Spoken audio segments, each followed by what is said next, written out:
The interview with BJNN is brought to you by Biz Events, connecting the Central New York business community through events. I'm Marnie Nesher, president of the Business Journal News Network, and I'm here with Jeff Koz, co-founder of Digital Hive and entrepreneur.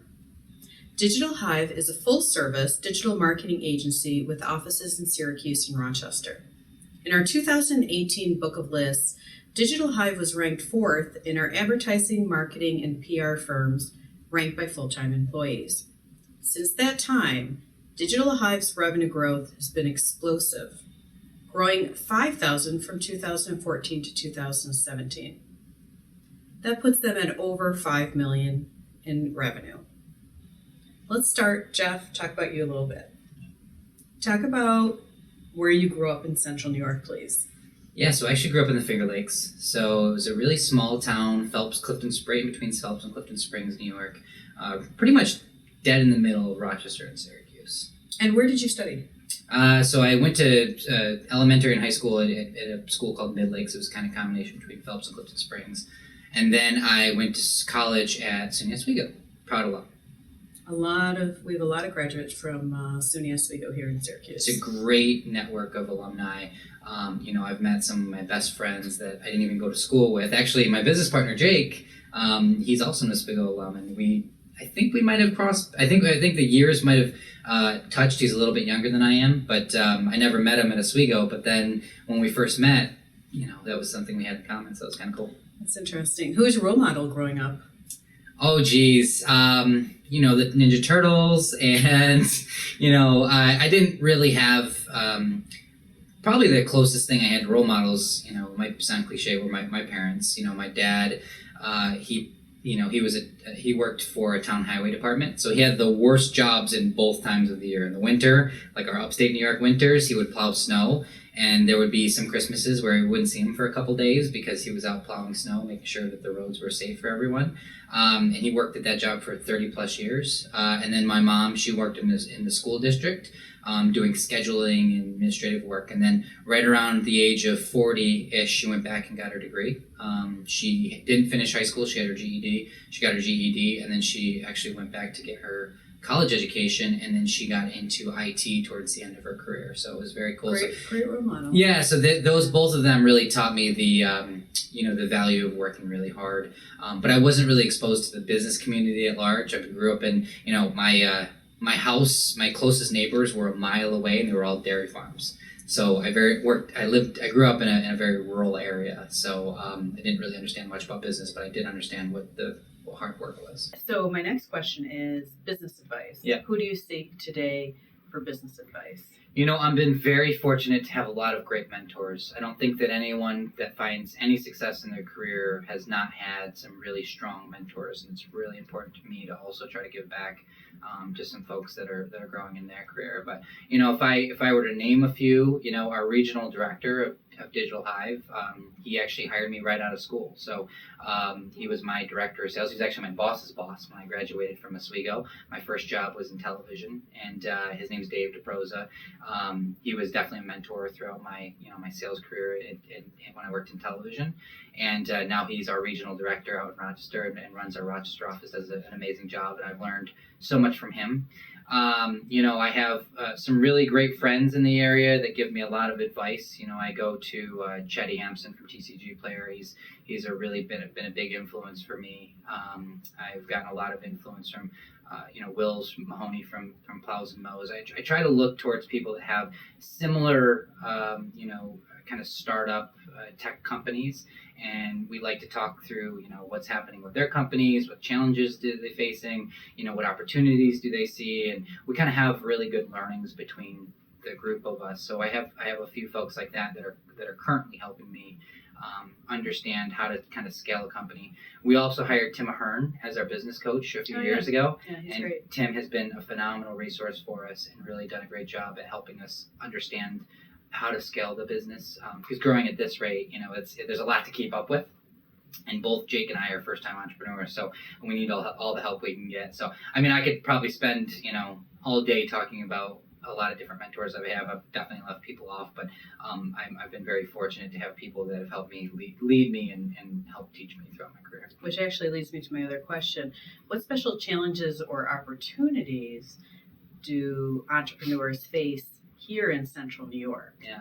So what do you think? Are there any opportunities being an entrepreneur in Central New York, or are there more challenges in starting a business in Central New York? One of the things I think we're most proud of is that, the growth that we've had throughout our company's history has all been done right here in Syracuse, right? We have an office in Rochester, but our headquarters and really our primary growth has really been born right here in Syracuse. Our first office was in downtown Syracuse.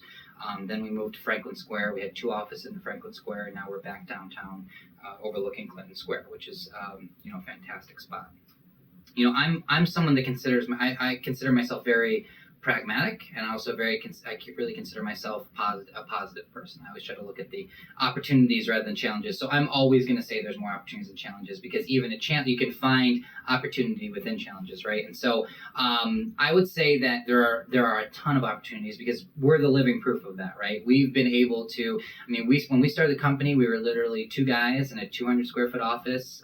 There was, we didn't have any employees. We didn't get any funding. We didn't do any fundraising. It was just, we completely bootstrapped the company, meaning we used our own personal finances to start the company and grow the company. We've never had to take any outside financing, to accelerate the company. And so we're kind of living proof that you can go off and take a risk in Central New York and grow a company to this size. So I think the opportunities really lie in, the people, right? Which a lot of people do see as a challenge, because trying to get really great talent to either come to Syracuse, if they don't live here already, or stay in Syracuse after maybe going to school here and then looking for opportunities elsewhere. I think the opportunity is, if you can build a great company and build a great culture, you can attract people anywhere in the world, right? Yeah, we have the snow, we have the 4 seasons, whatever, but I think that there are, if you can create something great that people really can find value in from a company standpoint, there is a really great population of people out there that want to work, that are incredibly smart and intelligent, and I feel like we've built the best crew in the world. And I'm not exaggerating, I'm not just saying it, but our entire growth, I give credit to, and the only thing Jake and I have done that's smart is we've hired the best people. Well, and that actually was another question that I had, is with that explosive growth that you've had, how do you, I'm assuming it is challenging to find the right talent. How do you do that? Yeah, so again, because I can't take much credit for the company's success, to be very honest with you. Like I said, I think the best thing we've done is hire really great people, and because of that, and part of that is our 4th hire was actually a director of HR. So we actually only had 3 people on the staff when we hired a director of HR, and people thought we were crazy. When you're a startup, every hire that you make is like precious dollars, and right. You want to try to find the biggest return on that investment for that person, because you don't have a lot of money to pay payroll, right? But we knew that there's really 2 components to that. One was, we knew that we wanted to scale and grow the company much more significant than 3 people, 4 people, 5 people, whatever. So we needed to have a plan to fill in the kind of gaps in my experience and Jake's experience, and HR is certainly one of them.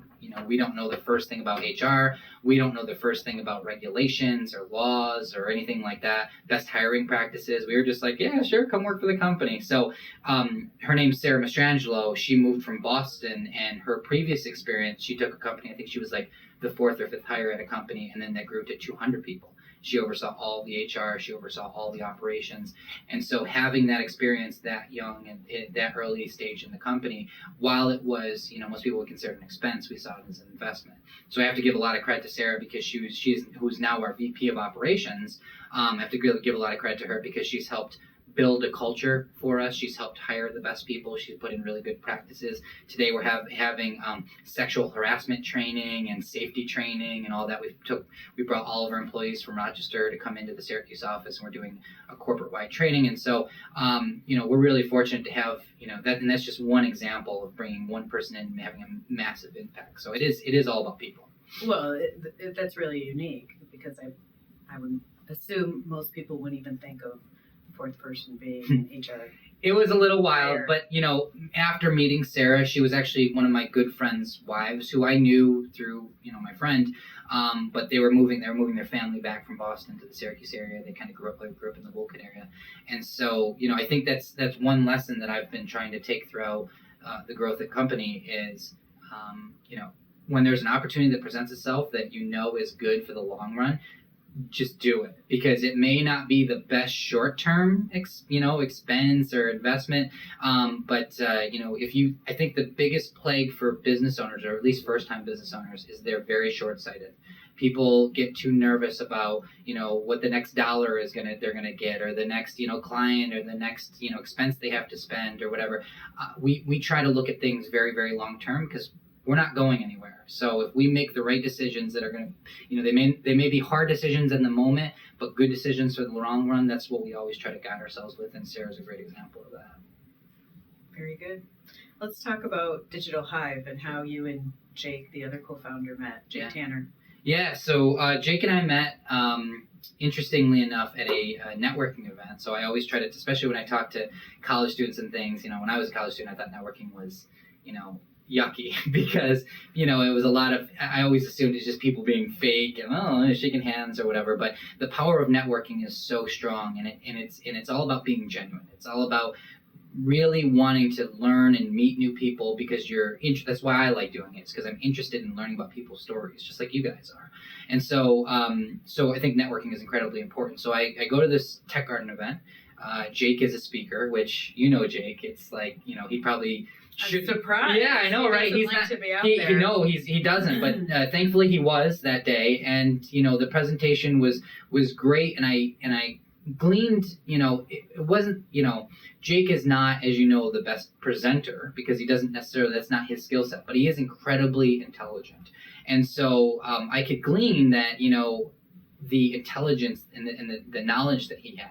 And at that time, I was working in television, and I knew that digital was, changing the world of advertising, and obviously changing our user habits and the way that we consume media. And so I wanted to learn more. I wanted to learn from him. And so I went up, I introduced myself afterwards. I told him, I really loved the information that he presented, because it was really good. And, and then we would grab lunch every once in a while. For 3 years, I knew him, because it was right when I moved to Syracuse from Rochester that I met him. And so for 3 years, we would just grab lunch, casually, talk, catch up. I tried to send him some business his way, if there were anything that the TV station couldn't do and he was doing with his consultancy business. And then one day we were out to lunch, and, we were talking about his consultancy business. I said, gosh, it would be great if, we were younger and we started this business together. And at that time, I was like 28, right? So the next day he called, and he think he was like 24, 25. And the next day he calls me, he's like, we're still pretty young, right? And I'm like, well, you may feel that way, but I had a 3-month-old at home. My wife stayed at home, so she was a stay-at-home mom with my newborn son. We had just built a house in Camillus, and so that was a new expense for us. We had 2 cars, the whole thing, and so there was a lot of responsibilities on my end. It wasn't about age; it was just about the feeling of all these new expenses that were coming in, and the thought of quitting my very stable job in television was really terrifying.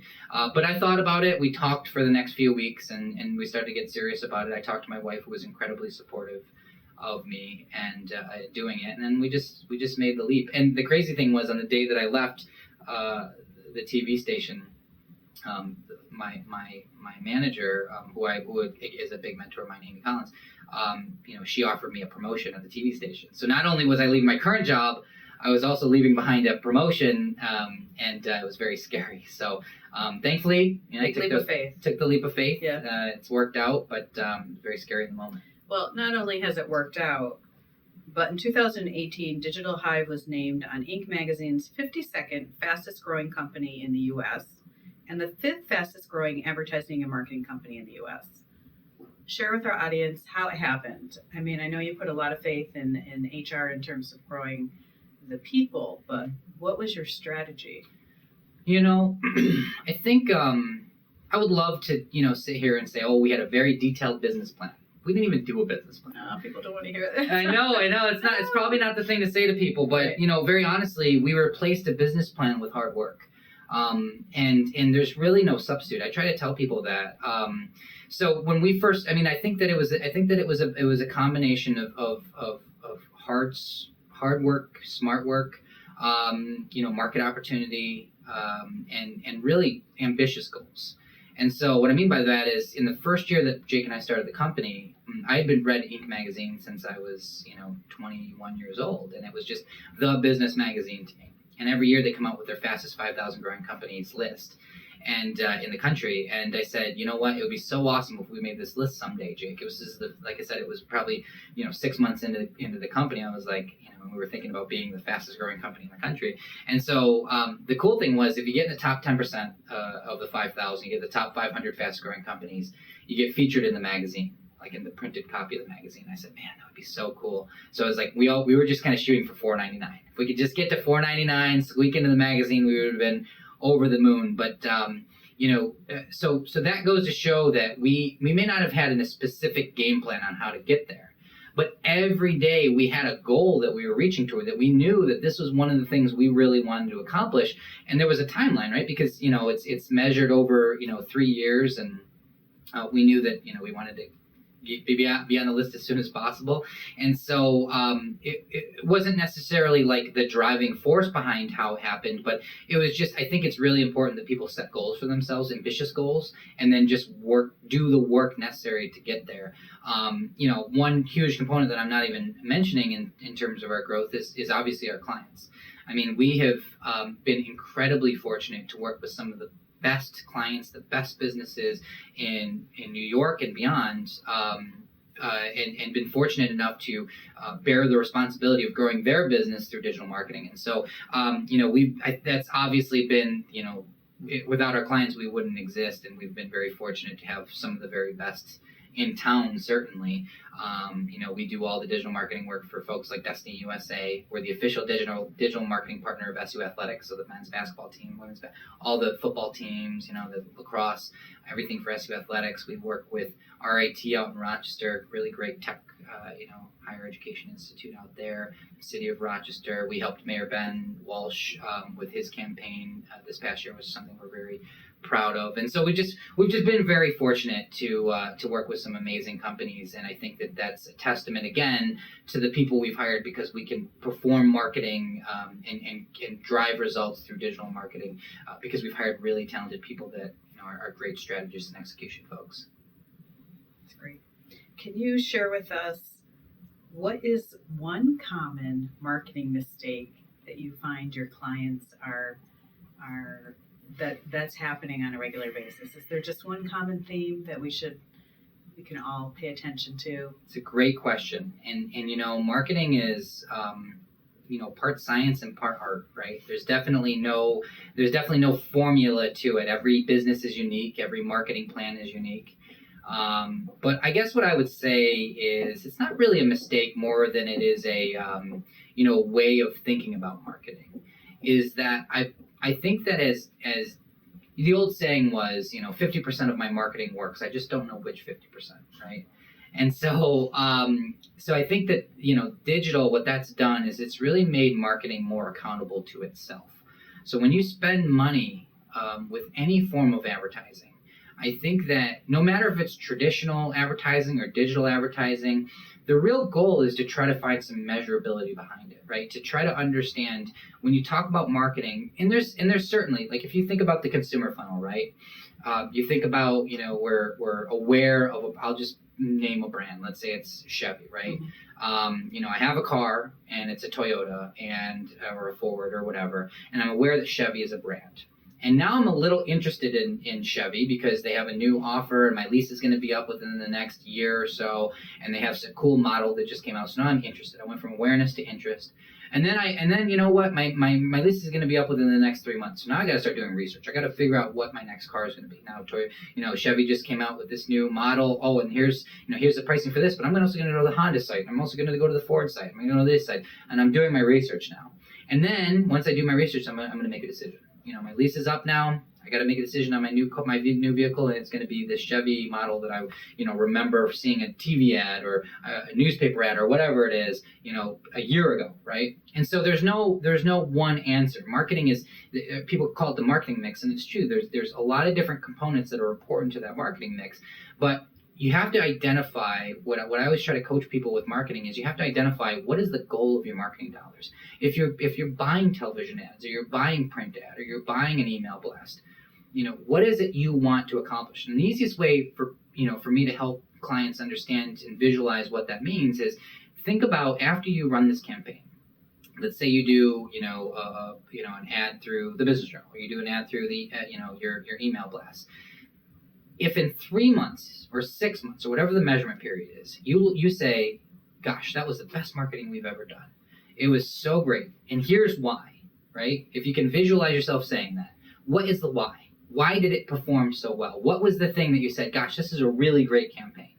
And so I think that's more so what I want people to think about with marketing is, I think for a long, long time, people thought about, well, I need to do branding and I do need to do awareness and all these things, which again, there's a purpose to that. And there's still you still need to do it. But if truly awareness is it, how do you measure that? How do you say like this was a success because? And that's what I always try to tell people with marketing is it's more about how can you relate your dollars that you're investing. It's no different than financial firms, right?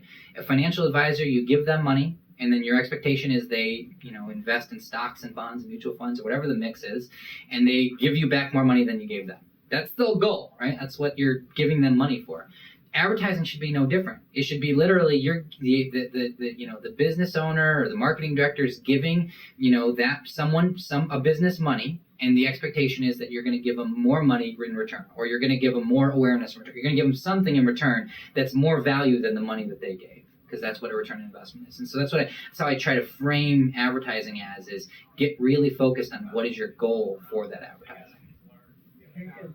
Before we end, I know that you have, I don't know how you have time, but you ventured also in a new venture with some of your friends in a completely different industry. Yes. Why don't you share with us what are you doing and how do you have time to do this? Yeah, I don't have time to do it.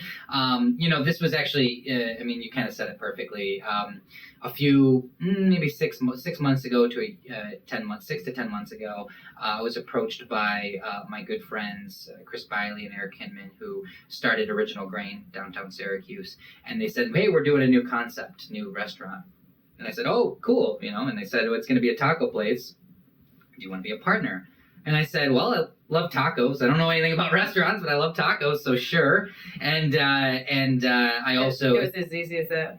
It was kind of as easy as that because not only was it Eric and Chris, who are great friends of mine, but also Matt Gardner and Jim Caparelli from Gardner and Caparelli. They're also partners in the business, as well as Chris's brother Alex and Chetty from TCG Player. So literally, it's some of my best friends in Central New York getting together to do this really fun, cool, new concept restaurant. And, I'll say that my personal career has always been about really two things. One is growth. I've always tried to, whether I was working in a corporate environment in television or, the company here, I'm always trying to think about how can I grow whatever it is that I'm doing. So I'm always very growth minded, and I'm also trying to make the largest impact that I possibly can. So growth and impact have been my two defining characteristics of my career. And, as I thought about the restaurant, I said it's called Exo Taco. It's a really great taco place. It's over on Fayette Street, kind of across from behind the new SU housing, kind of across from Syracuse Stage on the very other side strategic. Of that. Yep, and that was kind of the point, right? This area that we're in, it's near the hill, but it's not on the hill, right? There's new student housing, there's new things popping up, new restaurants right across the street. There may be something new going in there, and so this is a new and developing area. And I felt like if I was part of this, I can make an impact on this area in Syracuse that really it's kind of a dead zone. Not a lot of people go over there. There's not a lot happening there. but it's growing. And I felt like if I can be a part of that growth and I can make an impact in Central New York and give people, be a part of giving people a really cool experience, really a fun new place to eat, spend time with their family. I just thought that was something that aligned with my personal goals as a human. So that's why I kind of decided that it'd be a fun venture. And that's what we all agreed that it was, it's a restaurant. We also bought the building. So there's a little asset building there, but we all just kind of agreed that this is a fun thing. We're not going to make it too serious. It's a restaurant.